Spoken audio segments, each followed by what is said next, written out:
Hoy comenzaré una nueva serie de estudios bíblicos sobre la segunda venida del Señor Jesucristo. No sé de usted, pero yo por lo menos anhelo el regreso del Señor, si no he sido llamado antes a su presencia. Y qué día extraordinariamente glorioso será cuando Jesús regrese. Estamos en un sendero de colisión con el destino que no podemos ni debemos ignorarlo. Las señales de los tiempos están alrededor nuestro. El susurro sobre su venida crece cada día, y pronto escucharemos el atronador aviso de que ¡el novio viene! ¡El novio viene! Una de las verdades más benditas que yo conozco es que Jesús puede venir en cualquier momento. La última oración que encontramos en la Biblia está en Apocalipsis 22:20. Sí, ven, Señor Jesús. Primera Tesalonicenses 1, los versos 9 y 10. Porque ellos mismos cuentan de nosotros la manera en que nos recibisteis y cómo os convertisteis de los ídolos a Dios para servir al Dios vivo y verdadero y esperar de los cielos a su Hijo. Una de las más hermosas y significativas frases en la Biblia es lo que dice el verso 10, y esperar de los cielos a su Hijo, al cual resucitó de los muertos, a Jesús, quien nos libra de la ira venidera. Déjeme decir algo acerca de la última parte de este versículo. ¿Qué es lo que vemos aquí? La terrible realidad de la ira que vendrá. Esa ira divina que está como una espada de Damocles sobre todos los seres humanos. La pendiente ira de Dios. Note que no es solo que Jesús viene, sino que la ira de Dios también viene. ¿Qué es eso? ¿A qué hace referencia? Hace referencia a la gran tribulación.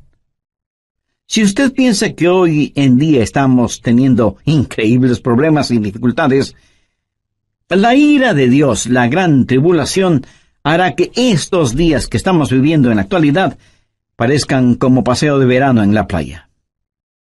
La ira de Dios, la gran tribulación, será un tiempo infernal en la tierra, será un tiempo de indescriptible sufrimiento.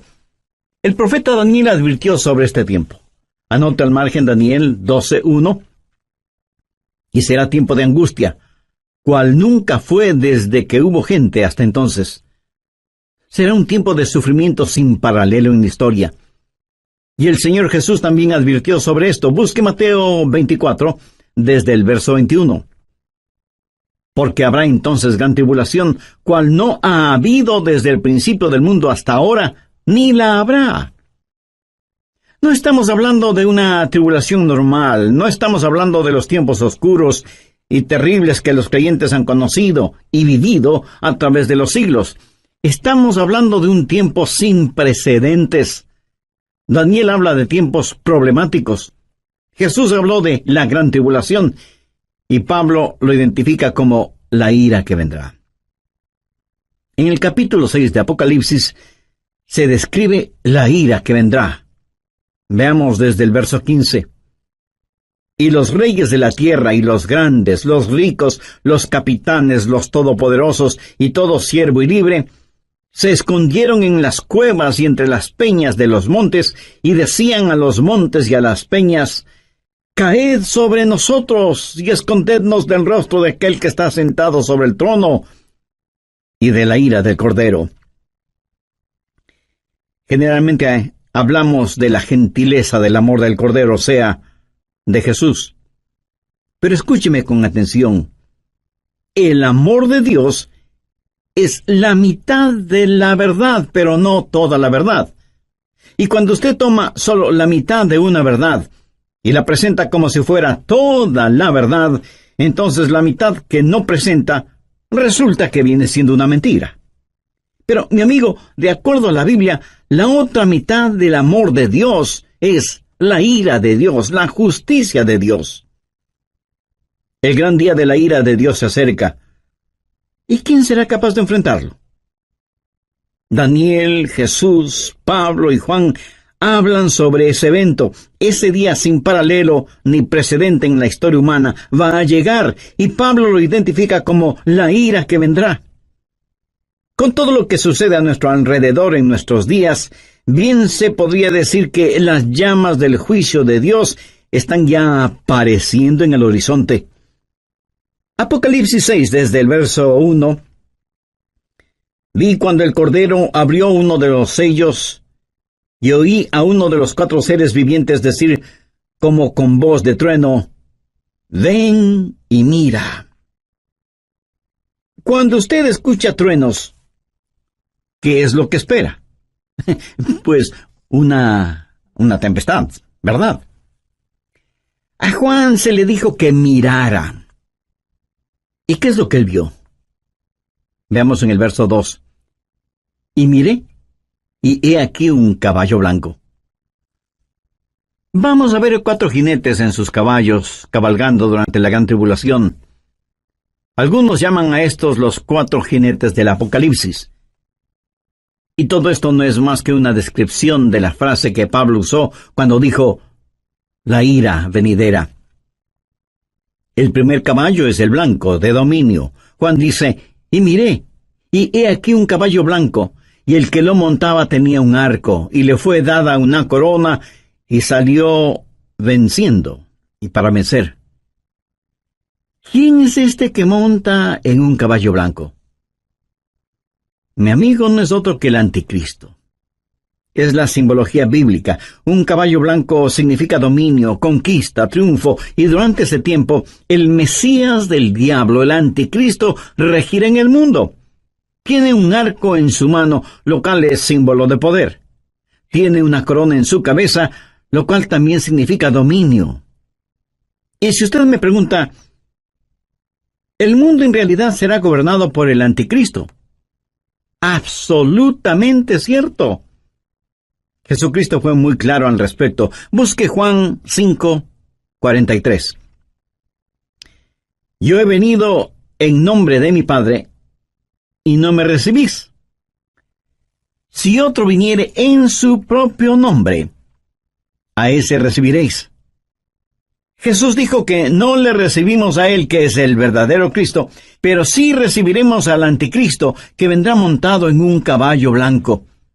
De paso, quiero compartir con usted lo que leí en un periódico y que tiene que ver con un nuevo símbolo propuesto para las Naciones Unidas. ¿Sabe cuál es ese nuevo símbolo? Un caballo blanco. El artículo dice que el caballo blanco es símbolo de paz.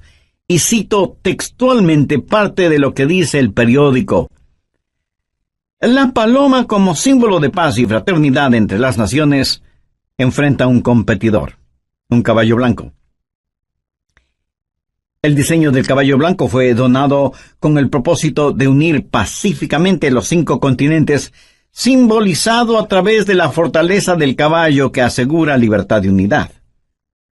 En la cabeza del caballo habrá 5 cintas de diferentes colores que representan los 5 continentes: Europa, Asia, África, América y Australia.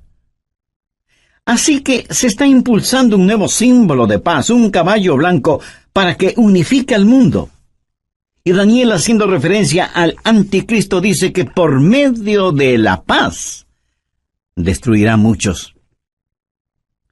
Segundo, el caballo rojo de la destrucción. Apocalipsis 6:4. Y salió otro caballo, bermejo, y al que lo montaba le fue dado poder de quitar de la tierra la paz, y que se matasen unos a otros, y se le dio una gran espada. El caballo rojo de la destrucción, rojo como el color de la sangre. Y cuando este inspirado anticristo cabalga para conquistar, en su diabólico cerebro no habrá más que esa idea, conquistar, y habrá guerra y terror y destrucción, y la sangre roja lo manchará absolutamente todo. ¿Alguna vez usted ha pensado en nuestro mundo presente, armado hasta los dientes, con toda clase de armas de destrucción? El Medio Oriente es un verdadero polvorín. Y en realidad nadie sabe qué naciones tienen armas biológicas o capacidad nuclear. o termonuclear. Un gran general norteamericano dijo: «Sabemos mucho más acerca de la guerra que de la paz. Sabemos más acerca de quitar la vida que acerca de vivir en este siglo que se pregona es el siglo del progreso. El conocimiento científico ha sobrepasado los límites de control. Tenemos muchos hombres de ciencia, pero en verdad muy pocos hombres de Dios. El mundo ha alcanzado notoriedad sin sabiduría, poder sin conciencia. Somos un mundo de gigantes nucleares, pero criaturas sin ética. Todo lo que sucede en el mundo está llegando a su clímax. Y la Biblia lo identifica como el gran día de la ira de Dios. Con la llegada del caballo rojo de la destrucción, el espíritu del odio que está en el anticristo inflamará los corazones y las mentes de los seres humanos y causará que los padres maten a sus propios hijos y que se maten entre hermanos. Será un tiempo de indescriptible sufrimiento cuando la espada estará chorreando la sangre de todos aquellos que no han querido recibir la marca de la bestia. Y los cadáveres estarán abandonados en las calles, llenando con olores putrefactos el aire, en donde se mezclarán las lágrimas y el llanto de los vivos con el pedido de auxilio de los moribundos. Y uno puede entender lo que profetizó Jesús cuando dijo: «Mas ay de las que están encintas y de las que crían en aquellos días, porque habrá entonces gran tribulación, cual no ha habido desde el principio del mundo hasta ahora, ni la habrá». Tercero, el caballo negro de la privación. Apocalipsis 6, versos 5 y 6. Cuando abrió el tercer sello, oí al tercer ser viviente que decía: «Ven y mira». Y miré, y he aquí un caballo negro, y el que lo montaba tenía una balanza en la mano, y oí una voz de en medio de los 4 seres vivientes que decía: 2 libras de trigo por 1 denario, y 6 libras de cebada por 1 denario, pero no dañes el aceite ni el vino. ¿Qué representa el caballo negro? Representa hambruna, invariablemente, porque después de una guerra sigue la hambruna. La balanza en este pasaje, usada para pesar harina, habla de la escasez de los alimentos y nos habla de precios elevadísimos y naciones que se mueren de hambre. 1 libra de trigo o cebada representa una comida, y esa comida costará todo un día de trabajo. O sea que será necesario el trabajar todo el día para poder comprar algo para comer. ¿Sabía que ya vivimos en un mundo en donde más de la mitad de la población vive en perpetuo estado de hambre? Ahora imagínense lo que será durante la gran tribulación, cuando los hombres inflamados con un espíritu de odio preferirán ir a la guerra antes que trabajar en la tierra. Por la historia aprendemos que cuando el general romano Tito Vespasiano, en el año 70, cercó a Jerusalén, impidió el abastecimiento de alimentos desde fuera de la ciudad y confiscó todos los alimentos que encontró dentro de la ciudad para su propio ejército. Fue tal la hambruna que se sintió en Jerusalén que, según los historiadores, las madres casi enajenadas por el hambre mataban a sus bebecitos para comérselos. Jesús dijo que un tiempo mucho peor que eso está por venir. Cuarto, el caballo amarillo de la destrucción. Apocalipsis 6, versos 7 y 8. Cuando abrió el 4º sello, oí la voz del 4º ser viviente que decía: «Ven y mira».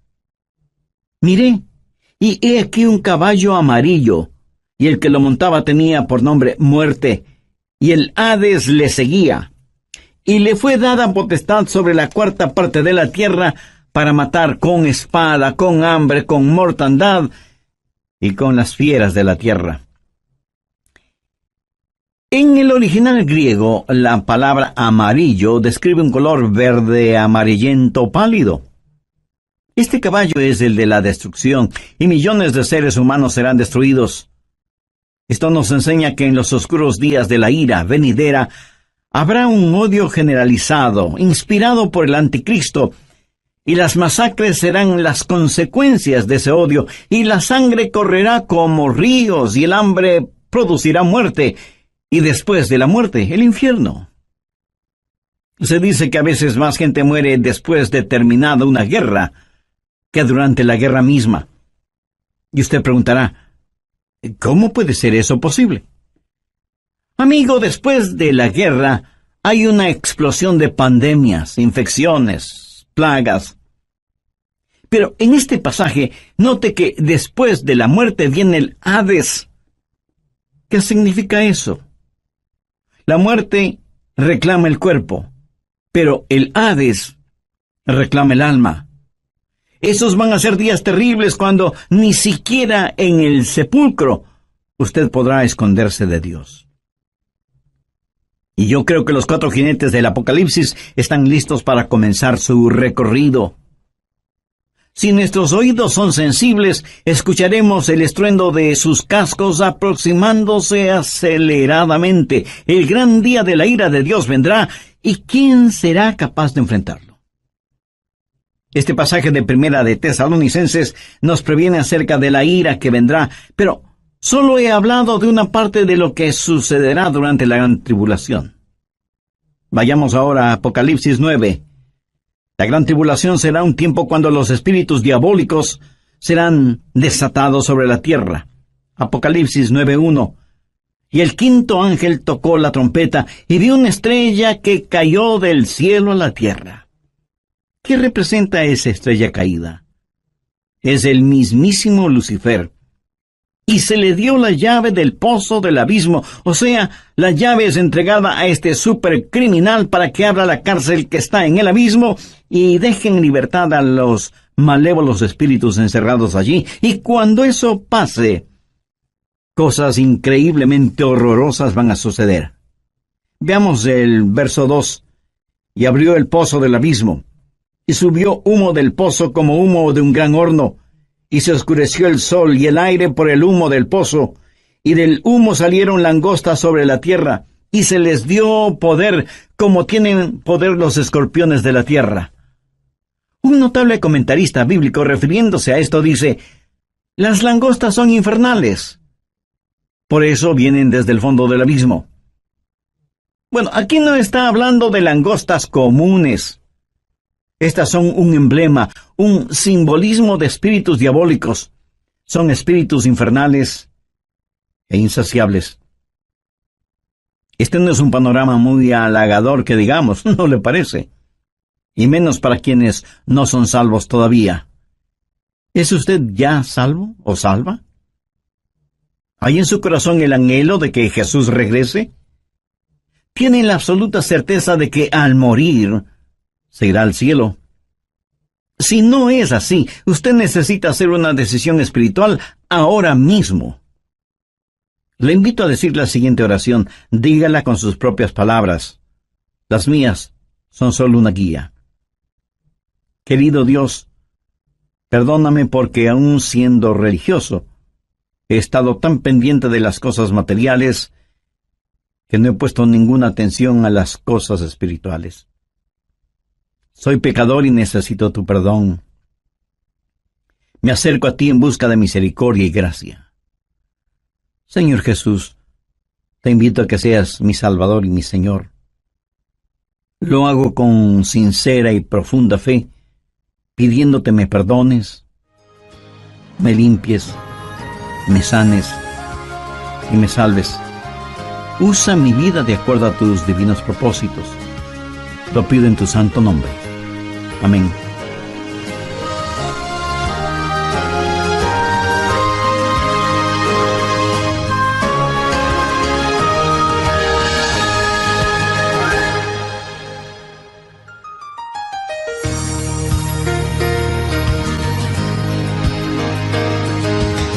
Como siempre, hacemos llegar a todos ustedes nuestro cordial saludo de bienvenida al programa El Amor que Vale.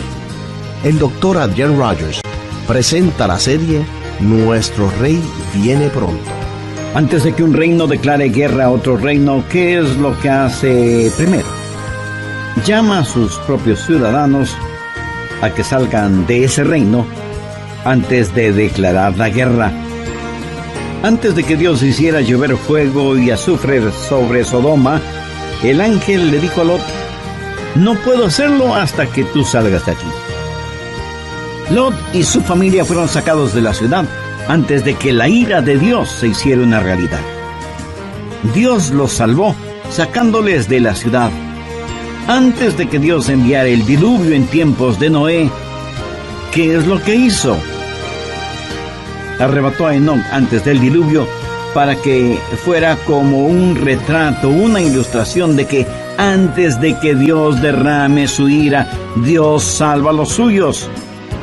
Dios puso a Noé en el arca como una ilustración de lo que la nación judía experimentaría y saldría del fuego de la tribulación como una nación nacida en un día.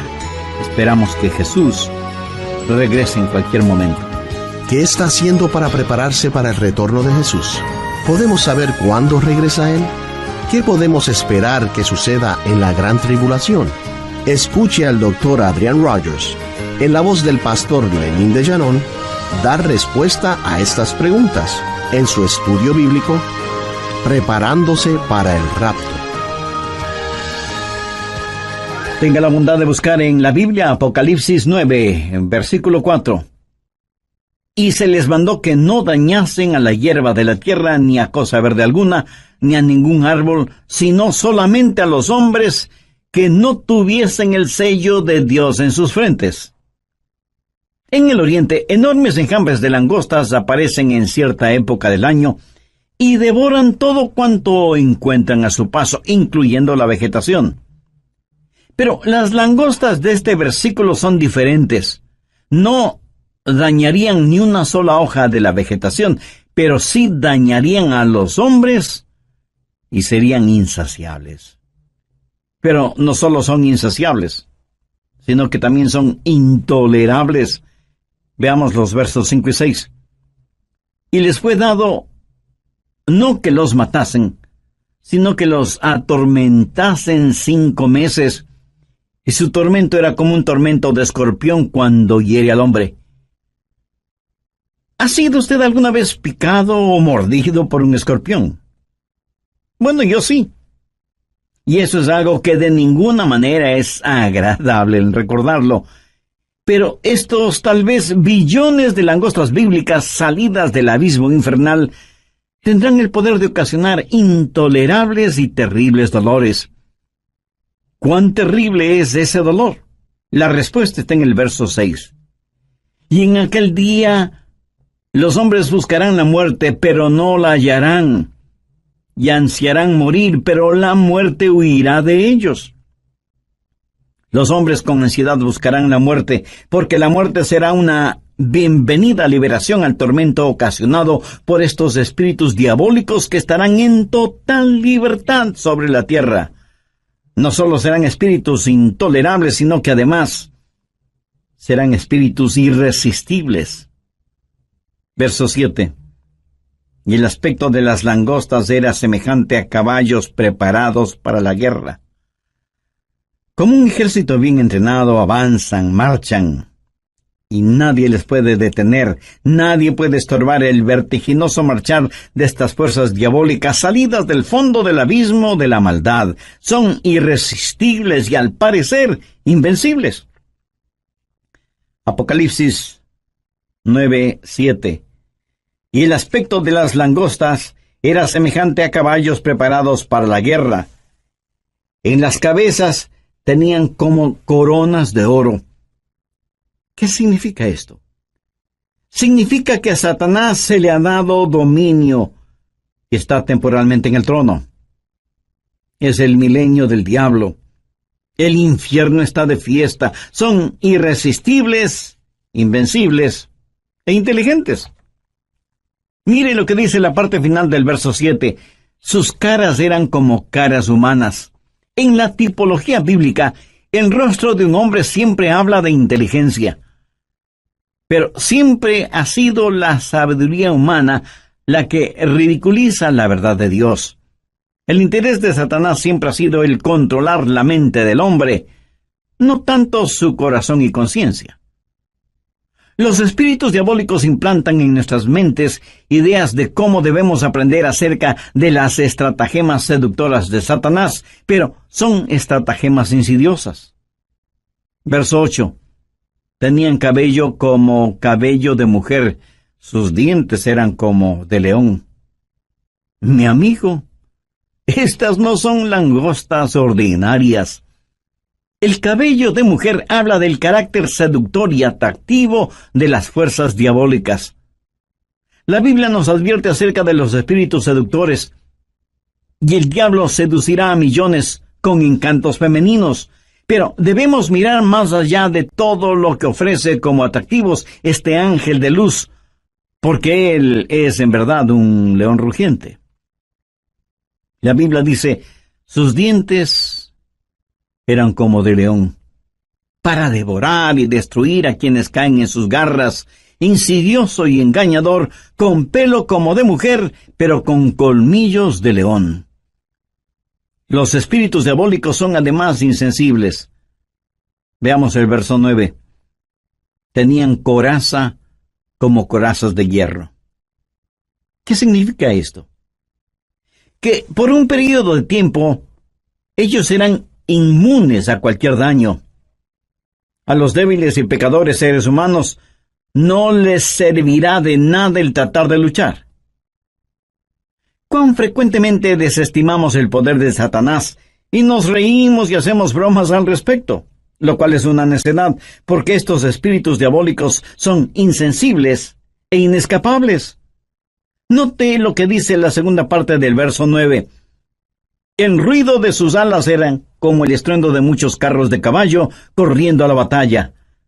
Por todas partes el aire está lleno con los ruidos de estos espíritus diabólicos, a quienes usted ni puede ganar en astucia, ni en nada. Veamos ahora el verso 10. Tenían colas como de escorpiones y también aguijones, y en sus colas tenían poder para dañar a los hombres durante 5 meses. ¿Sabía usted que el tiempo normal de vida de una langosta es 5 meses? El apóstol Juan usa simbolismos para decirnos que estos espíritus malignos, que tienen colas como de escorpiones, efectuarán su trabajo de herir a los hombres. Tienen el poder para hacerlo. Y como si todo esto fuera poco, esos espíritus son además indivisibles. Verso 11.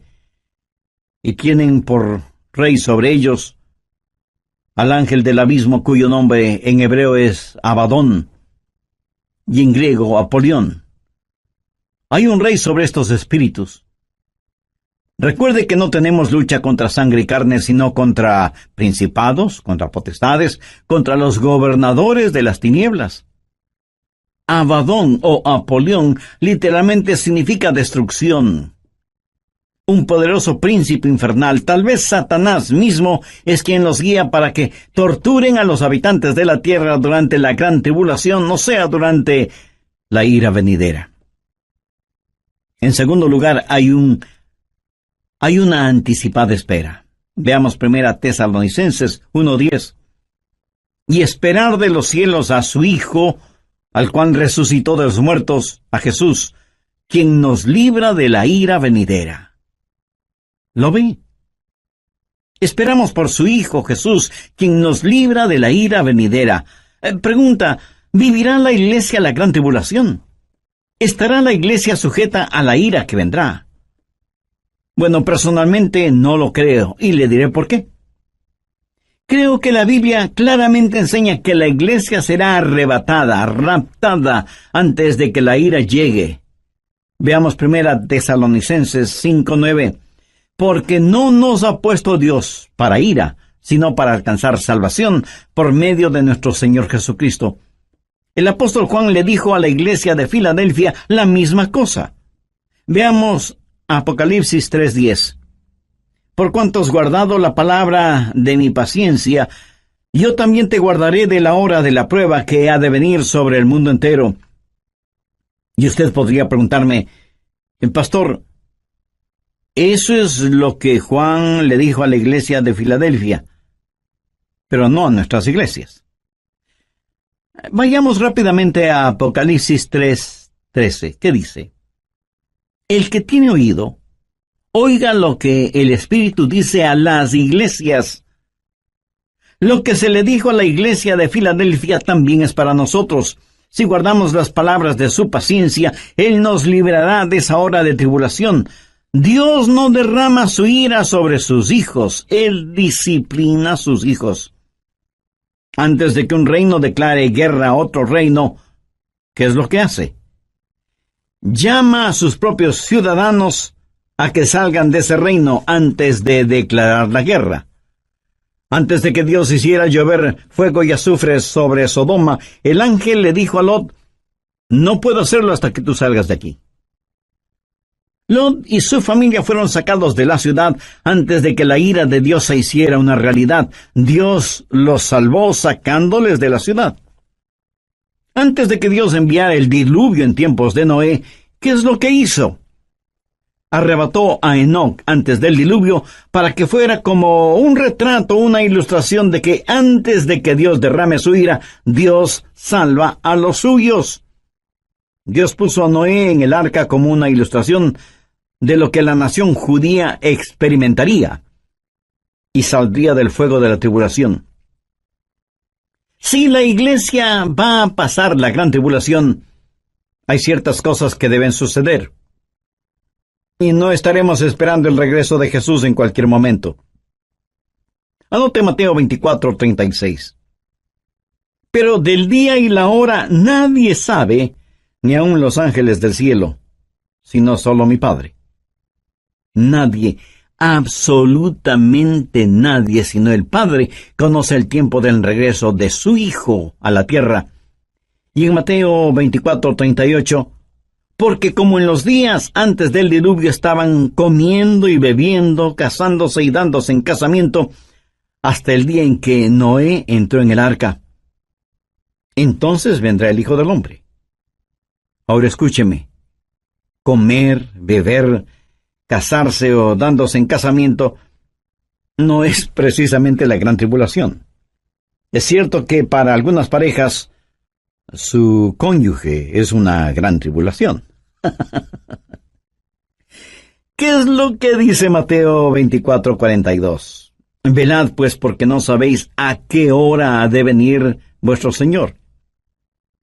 Y en el verso 44 leemos, por lo tanto, también vosotros estad preparados, porque el Hijo del Hombre vendrá a la hora que no pensáis. Si la iglesia va a pasar por la gran tribulación, puedo simplemente comenzar a marcar los días. La tribulación durará 7 años. La divido en 2 períodos de 3 años y medio y puedo comenzar a contar. Pero la Biblia dice que debemos esperar por Jesús, debemos esperar su regreso de los cielos. No debemos estar esperando la tribulación. Marcos 13, versos 32 y 33 dicen, pero de aquel día y de la hora nadie sabe, ni aun los ángeles que están en el cielo, ni el Hijo, sino el Padre. Mirad, velad, llorad, porque no sabéis cuándo será el tiempo. Una y otra vez el Señor nos dice que debemos estar listos. Él nos ha librado de la ira venidera. Si la iglesia va a pasar por la gran tribulación, entonces, en vez de estar mirando hacia arriba, debemos estar mirando alrededor, esperando no a Cristo, sino al anticristo. No habrá la esperanza bendita, y la muerte sería mucho mejor que pasar por la tribulación para llegar al reino. Sí, hay una ira pendiente, pero también hay una anticipada espera. Nosotros esperamos por Jesús. Hay también un servicio ejemplar. ¿Qué debemos hacer? Pues estar listos para el rapto. ¿Cómo los creyentes de la iglesia primitiva se preparaban para el rapto? Veamos 1 Tesalonicenses 1:9. porque ellos mismos cuentan de nosotros la manera en que nos recibisteis y cómo os convertisteis de los ídolos a Dios para servir al Dios vivo y verdadero y esperar de los cielos a su Hijo, al cual resucitó de los muertos, a Jesús, quien nos libra de la ira venidera. En primer lugar, si usted quiere estar listo para el rapto, necesita convertirse de sus ídolos a Dios. Y alguien dirá, nosotros no tenemos ídolos. Oh, sí que los tenemos. Ídolos viejos con nombres nuevos. En vez del dios Mamón, que representa avaricia, ahora es el dios ambición. En vez del dios Baco, que era el dios del desenfreno y la borrachera, ahora le llaman el dios de la hora feliz. En vez de la diosa Afrodita, que era la diosa de la lujuria sexual, ahora la llaman la revolución sexual. Son los mismos dioses y diosas, ídolos de antaño, con atractivos y políticamente correctos nombres. Hoy en día, en vez de Marte, que era el dios de la guerra, ahora se lo identifica como indignación justa. Y sin embargo tenemos en nuestras modernas ciudades más problemas, crímenes y odios como nunca antes. Viejos ídolos con nuevos nombres. ¿Y qué es un ídolo? Un ídolo es cualquier persona o cosa que usted ame más que a Dios. Es cualquier cosa en la cual usted confía más que en Dios. Es cualquier cosa a la que sirve más que a Dios. O cualquier cosa a la que usted tema más que a Dios. Cualquier persona o cosa que le desvíe de Dios es un ídolo. En Mateo 6:33 leemos, mas buscad primeramente el reino de Dios y su justicia, y todas estas cosas os serán añadidas. Usted debe volverse de sus ídolos a Dios. Usted no puede tener a Cristo y al mundo al mismo tiempo. Tiene que arrepentirse. Esa es la primera cosa para estar listo o lista para el rapto. ¿Se ha vuelto usted hacia el Dios vivo y verdadero? ¿Se ha olvidado o dejado de sus viejos caminos? ¿Le ha entregado su corazón a Jesús, que es el Dios vivo y verdadero? En segundo lugar, hay que servir al Dios vivo y verdadero. Algunos de ustedes me dirán, Pastor Adrián, yo creo las cosas que usted predica sobre profecía. Bueno, muchas gracias. Ahora permítame decir con toda la unción, función y emoción de mi alma, si usted cree en lo que estoy predicando hoy, usted debe empezar a servir a Jesús. Por favor, saque su cabeza de las nubes proféticas y ponga sus pies en la tierra y comience a ganar almas. La verdadera prueba no es si usted cree o no lo que estoy enseñando, sino lo que usted va a hacer para prevenir a los hombres de la ira que vendrá. Y debemos trabajar hasta cuando Jesús regrese y luego nos juntaremos en nuestro hogar celestial. Tercero, hay que esperar el regreso de Jesús. Esos creyentes esperaban por Jesús, no como un último recurso o como una escalera de incendios, sino que estaban diciendo, ven pronto, Señor Jesús. Estaban esperando su regreso, ansiaban su venida, vivían con esa expectativa, oraban por su venida y muchos literalmente murieron diciendo, ven, Señor Jesús. Como ilustración le contaré que una joven mujer estaba en la estación del tren esperando a su novio, que venía para casarse, y ella estaba ahí, esperando con ansiedad el tren. El anciano jefe de la estación también estaba ahí, con sus horarios de llegadas y salidas de trenes. Él sabía que un tren estaba por llegar, pero no lo esperaba con la misma ansiedad con que esa novia esperaba la llegada del tren en donde venía su novio. Nosotros debemos tener el espíritu no del jefe de la estación, sino de esa novia. La Biblia dice, y esperar de los cielos a su Hijo, al cual resucitó de los muertos, a Jesús, quien nos libra de la ira venidera. Me pregunto cuántos de quienes me escuchan en este momento conocen en forma personal al Señor Jesucristo.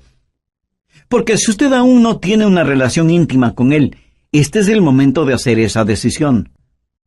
Recuerde que Jesucristo puede retornar en cualquier momento, y en la Biblia no encuentro ninguna esperanza para nadie que no tenga a Cristo en su corazón. Si usted rechaza ser salvo antes de la venida de Jesús, terminará creyendo las mentiras de Satanás, y tendrá que vivir los horrores de la tribulación, y después de eso, el infierno, o sea, separado eternamente de Dios. Y si me pregunta cómo puede ser salvo, lo primero que tiene que hacer mi amigo, mi amiga, es dejar sus ídolos y buscar al Dios único y verdadero, y por fe pedir la presencia de Jesús en su vida. Y eso lo puede hacer este mismo instante, orando la siguiente sencilla oración: Señor Jesús, te invito a que vengas a morar en mi corazón. Te pido perdón por mis pecados, límpiame y sálvame. Yo no puedo salvarme por mí mismo, y no merezco ser salvo, pero tú moriste para salvarme si confiaba en ti. Confío en ti con todo mi corazón. Quiero nacer de nuevo, tener una vida nueva y transformada.